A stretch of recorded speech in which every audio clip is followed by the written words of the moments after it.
Rousseau. So now the man we've been speaking about, the best one-day batsman in the world, AB de Villiers, comes out. Look at that average, 51.2 over 174 matches, if you don't mind. 7,000 runs, 1800s, and the strike rate of just under 100. Extraordinary reading.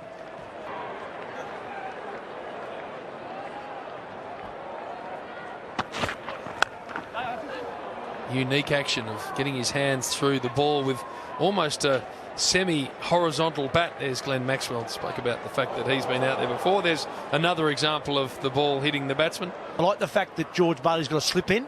He also knows if he can get to Villers early, probably goes on to win the game. There he goes in the air down the ground, and that is a good boundary. A long-awaited boundary to South Africa.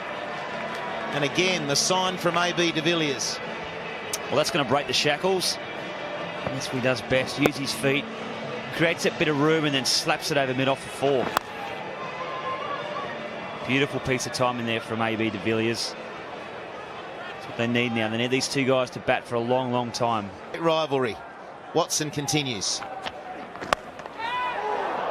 Oh, he's hit that so crisply. That's an easy shot for him. That's where he's so strong through that offside there. Just a bit of width again from Shane Watson. It's exactly how he started last over. Tries to change the pace, but there's just enough width for the batsman to free his arms. And interestingly enough, that's exactly how they started last over that Shane Watson bowled. With a boundary in that same spot was Amlar. 2 balls remaining. It's not a bad stroke either. Gee, he just finds the gap. Again, it's a controlled movement. I think he's in the best form of his career right now, and that's saying something because he's been in good form in a number of years, but he's just hitting balls exactly where he wants to. That's not a bad ball. The first one I thought from Shane Watson to start the over was a bit wide. That's not too bad. It's pretty straight. He just plonks the foot down and whips it over mid-wicket for 4. Oh, get out of here. That is ridiculous. What an over for de Villiers. 3 for 189.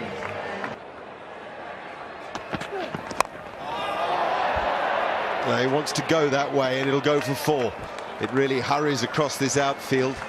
They bring the offside field up, and the players are so good, particularly de Villiers. Mark Taylor highlighted this before play, getting inside out and hitting over the offside. That's exactly what he's done. He's sensed his opportunity, fields up. He's taken advantage. He thinks that with the bats that they're using these days, if he can get half a bat on it, it's going to fly up that infield for 4.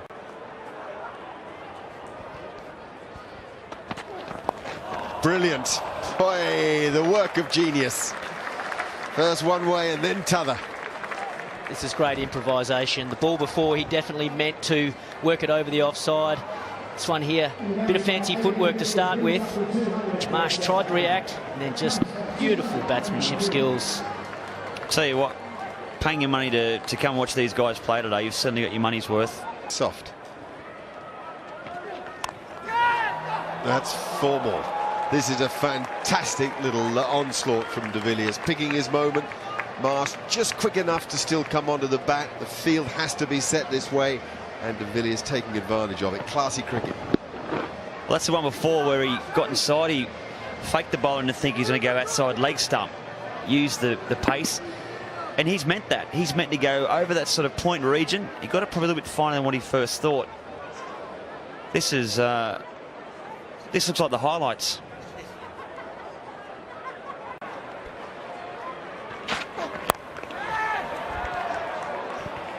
Hit the ball so hard, doesn't he, from that preset base of his. 3 for 200 in the pitch hard.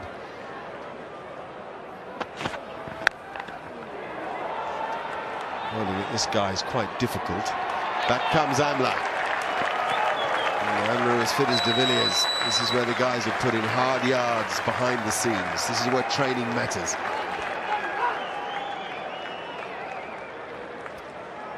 In the second over of the batting power play.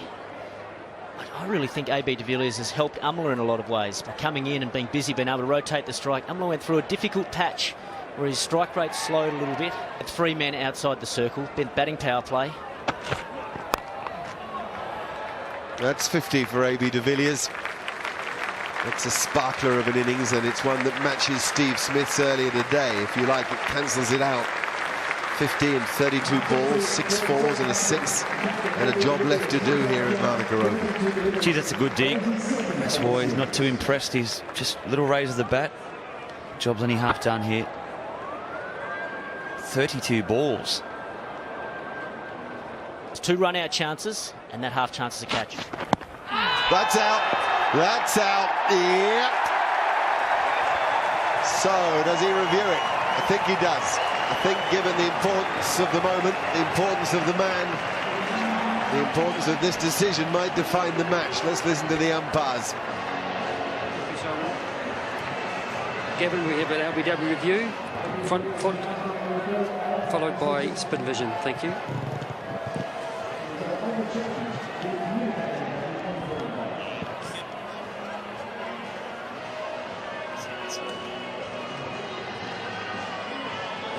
Yeah, fair delivery. Moving on to spin vision.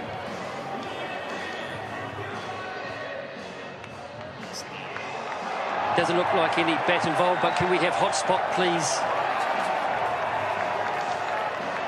No hot spot. No hot spot. Can we move on to eagle eye, please? Pitching. Impact in line.